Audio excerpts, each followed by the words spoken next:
Welcome, everybody, to Cinema Royale. I am Travis Hobson of PunchDrunkCritics.com, and you can probably tell from the big green face and the big red lips behind me, and we are going to be talking about She-Hulk, Attorney at Law.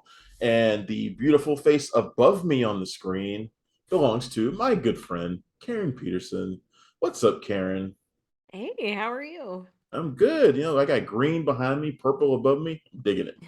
I got a whole It's a good rainbow combination. spectrum here. I love it. Let's talk She-Hulk. Now, this one, you and I have seen the first four episodes, and the Yeah. first episode is out on Disney Plus this week. We've seen the first four, um, and this is one of those shows I think is going to be super divisive. I think it's going to be very divisive. I myself had to watch it twice. I watched through all four episodes twice. First time, I admit I wasn't really feeling it. First time, I was kind of like, okay, it's fine, but it's pretty missable, whatever. Second time I watched it, for whatever reason, I really dug it. I really dug it the second time.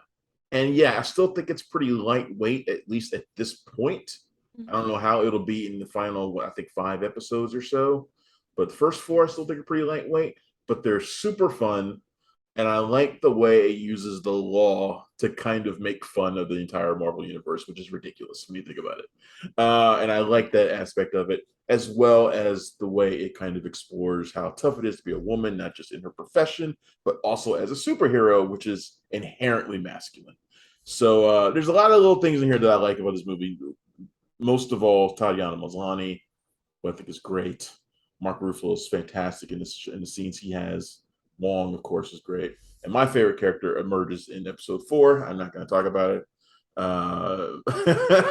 My favorite character arrives in episode four, and I hope is around for a long time. We'll see. Mhm. What are your thoughts on She-Hulk?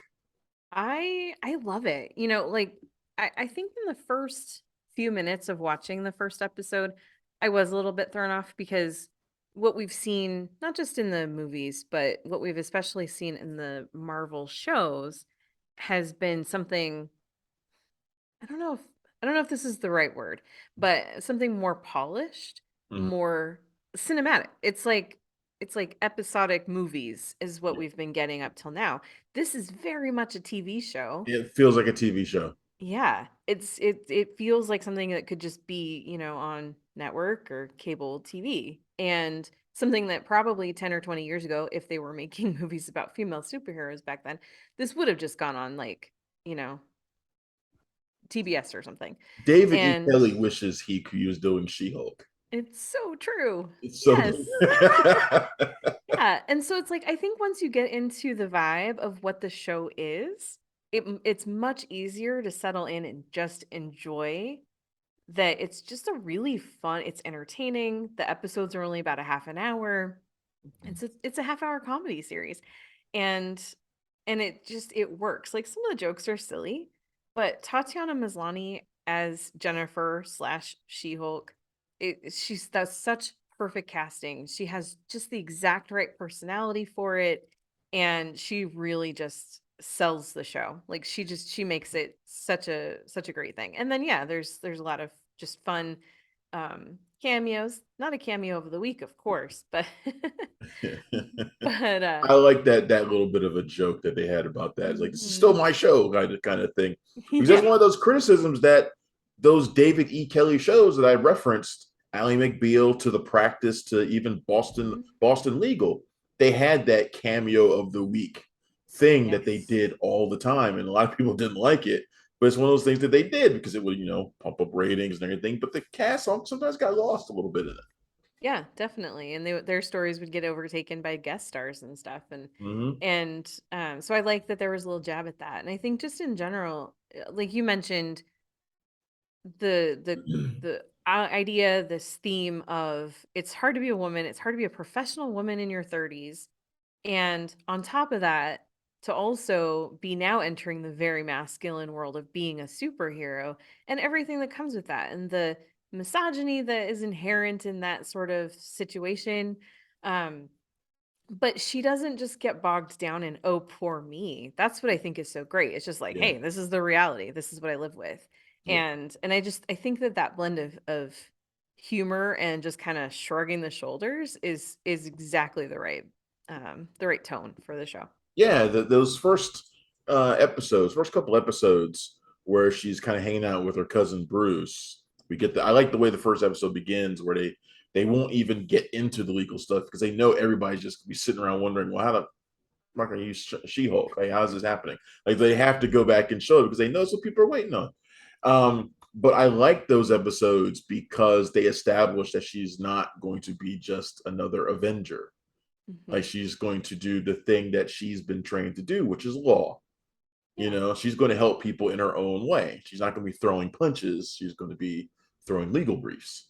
You Yeah. know, which I think is a really cool angle to have because if it was a guy show, he would have totally just become a vigilante or some Well, and shit. look at what happened with the other Avengers. I mean, Tony was still Right. kind of running Stark Industries, but really he Yeah. wasn't. Yeah, Pepper not was, really. Yeah, no. It was Pepper. And Pepper was running the company. exactly. That's what I'm saying. Like, yeah, and then Doctor Strange, he stopped being a doctor. He started Yeah, being, a he didn't sorcerer. have doctor in his name anymore. He's not a doctor anymore. Exactly.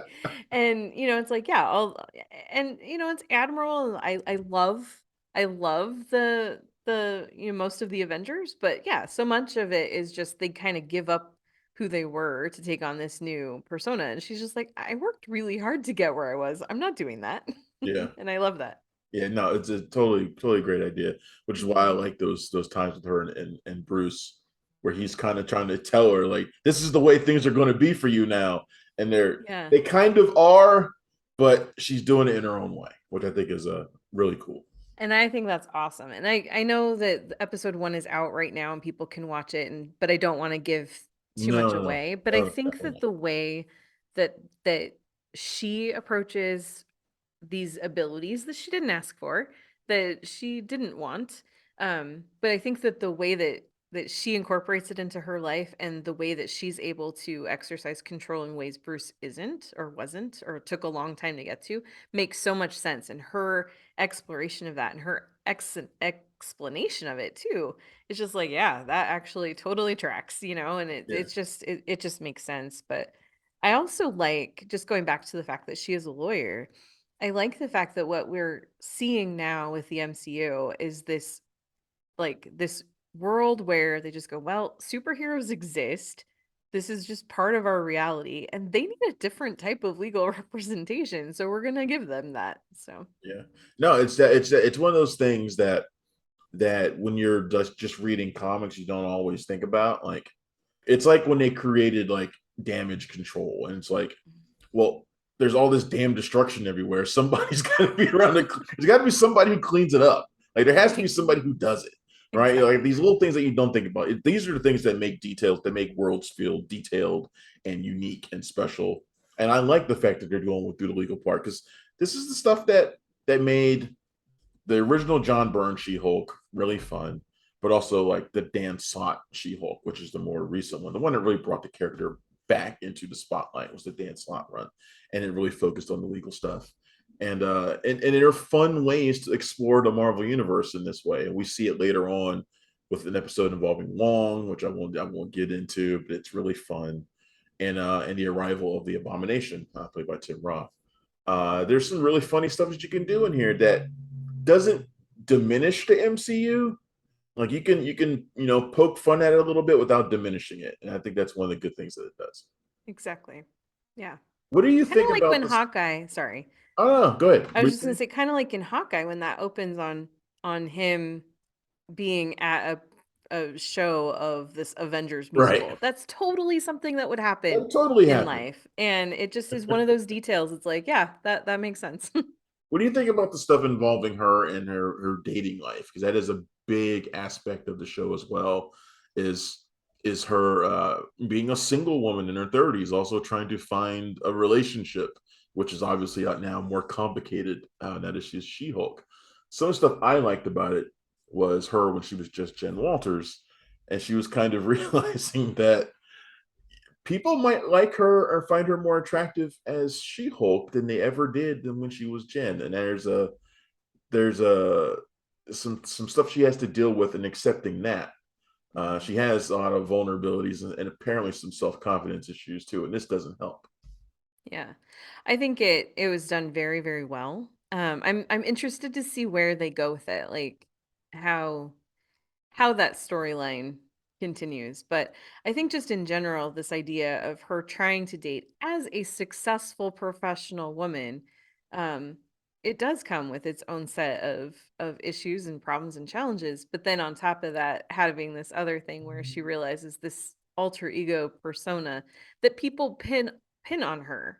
Like she's not different as She-Hulk. She's still her, Hmm. but because she just has this different type of look, and there's this assumption that that's a different person, and just the way that people react to She-Hulk versus Jennifer in a dating scenario, I thought was so cleverly handled, and it felt so real too. Like, I mean, we're talking about superheroes and green people and stuff. Like, it's obviously not realistic, Yeah. but I think that the way that they handled some of those issues just made so much sense, and it just really rang true. Yeah, the fact that she can put on a profile that she is a successful attorney, and that doesn't really help her. Like that No, doesn't really help her in the it dating actually world at is a all. barrier. Right? It's a barrier, and it attracts like really awful men. Mhm. It doesn't help her at all to be that. You'd think that'd be the thing that would be like the hook, but in reality, and more times than not, it's not. Exactly. That's pretty crazy. Have you heard of the news about people already kind of review bombing the show on Rotten Tomatoes? It is like Are you surprised by clockwork. that? Are you surprised by that at all?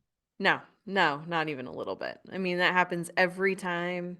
And this isn't like, oh, wow, poor me or whatever, but it's every time there is an action type of, you know, franchise entry that has a woman in a lead role. This happens every single time. Yeah, it's it's ridiculous. It's probably the same exact people. I'm sure they Yeah. did the same thing to Miss Marvel. Yeah. Um, it's never going to change. No. But anyway, We come to expect it, and we just kind of write it off and just go, yeah, it's business as usual. It's disappointing that it still happens, but it's never going to stop. yeah. What's your overall impression of the last three episodes without giving people anything away? Too spoilery. I enjoyed it start to finish. I only got to watch the episodes one time. I didn't I didn't watch them twice, but I'm looking forward to watching them again. Yeah. I think that it really does start to feel like most shows when they're new, even when they do the whole thing all at once and then put them out, you know, like this. I mean, they completed the episodes a while back, but I think that every new show takes a couple of episodes to really hit its stride, and I Oh think that that's the case here too. I think by episode 4 it's like, yes, okay, this show understands what it is and it's really embracing its identity. yeah. I love the fact that they have finally just embraced the fact that Wong is a comedy character. Yep. That Wong is just Benedict Wong is just so perfect at playing that character, Mhm. and he's better at just being funny because he's kind of ridiculous too. He's the master of the mystic arts, but he's not Doctor Strange. He's Right. not him. He's the Sorcerer Supreme. But he acts like he is, and he is. He lives that title. They're doing some really fun stuff with him, and every single appearance that he makes, no matter where it is, because he's actually getting around quite a lot. He is, and everyone's been going like, what is he up to? And Yeah, I it think seems we're like going to there's get something more up with hints him. of that. Yeah, there's some larger connections to the MCU here too that the show makes without going crazy with it, Yeah. which is It's nice. also fun to see what he does in his downtime. It really kind of is. And he makes a new friend, which again, my favorite character. Hilarious. So great. What are your thoughts on Jamila Jamil as Titania, the superpowered influencer? A lot of split reactions to her. I I feel like we haven't gotten enough yet, and I don't think that her introduction was handled as well as it could have been. Yeah. Um, so I'm holding off on having an opinion until we actually see where that storyline is going. Mm, But I do think that she could have been introduced in a more effective way. yeah. It was just kind of like rushed. And again, I don't want to say too much about the first episode, Yeah. because there are probably people watching that haven't seen it yet, but um I think that it just there wasn't enough information to make the scene fully work and to justify why certain things happen Yeah. in that I introduction. would agree with that. What are your thoughts on this on the effects in the show, though, because there's a lot of people that are upset about that. She-Hulk doesn't look very good. These effects don't look quite up to the normal Marvel standard. Honestly, I at first I was like, yeah, this doesn't look like some of the other Marvel shows, which we talked about, are kind of like 8 to 10 hour movies. This one actually, the effects look like a TV show, look like a TV show, and so they're probably not up to the usual standard. But I did not really find them to be that much of a distraction.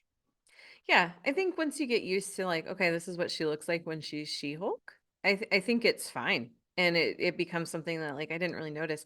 And honestly, her design is the only thing that I would say, yeah, that looks more like a TV show than a movie. I think a lot of the other effects that are in it look really good, Mm, you know? yeah, So I think it's just and I don't even think it's her character design. I think it's more in the way that she moves. There's kind of an unnatural way mm. to how she moves. It's a little slower. It kind of doesn't fit. But Doesn't always look natural. yeah, yeah. Yeah, But ultimately, I think that they did a good job. I'm sure they did not have $200 million like a no, lot of the Avengers movies to do these effects. And I think it's not even just they did the best with what they had. I think they actually did pretty well. I think if you look at other, other effects in even big studio movies, I think this is right up there with, with a lot of those. Maybe not the MCU, but with other studio movies, I think it looks just as good. I think it was writer Jessica Gao on the show. She's I think she said something today that they had to cut a lot in order to be able to fit the visual effects budget in order to Wow. so they had to do quite a bit of alteration. So yeah. I'm not surprised, honestly, Yeah. and I'll be curious to see how that goes, how that trends for the rest of the show as well. But 5 episodes to go that we've seen. There's 8 left, I think, for everyone else. They only did the one this week, right? It wasn't like a two I think episode they so, did. yeah. Okay, Mhm. yeah, but yeah, I'm excited to see where this goes, especially with we know the arrival of Daredevil, who will be in the show as well. I'll just say it right now, they will probably bang I hope because so. they probably bang in the I'm rooting comics. though for those two crazy kids. In the comics, She-Hulk gets around. I think she will get around in this show too, probably a little bit, which is perfectly fine with me. I don't care. That's something else that I really like is this does feel like it's not this isn't sanitized PG Yeah, Marvel. Like she swears, other people swear. She flips off Bruce, like there's she and talks about there's, Cap's virginity. yes, yeah, exactly. Like this isn't I mean it's this isn't R-rated either, but it's very much, it's like just it's a little bit more mature than what we've seen in some other projects. And I like that. it's a It, good it just makes it more fun. it's a good contrast to what we just got from Miss Marvel, which is a little bit Yeah. more coming of age. I think it's Yeah. a good way to follow that up with something like this. All right, so that's our discussion of She-Hulk, Attorney at Law. I want to thank Karen Peterson for coming in and joining me again. It's always a pleasure when you get to come on and do this with me. Thank you. Yeah, I love absolutely. We coming. have to do it again soon. I am Travis Thompson. This has been Cinema Royale. You can find me every day at punchdrunkcritics.com and, of course, a whole bunch of other places out here in DC. All right. Thanks again, everybody. I will see you soon. Thanks for checking out the show. If you like what we're laying down, please subscribe to our channel and click the bell to receive notifications for all of our latest stuff.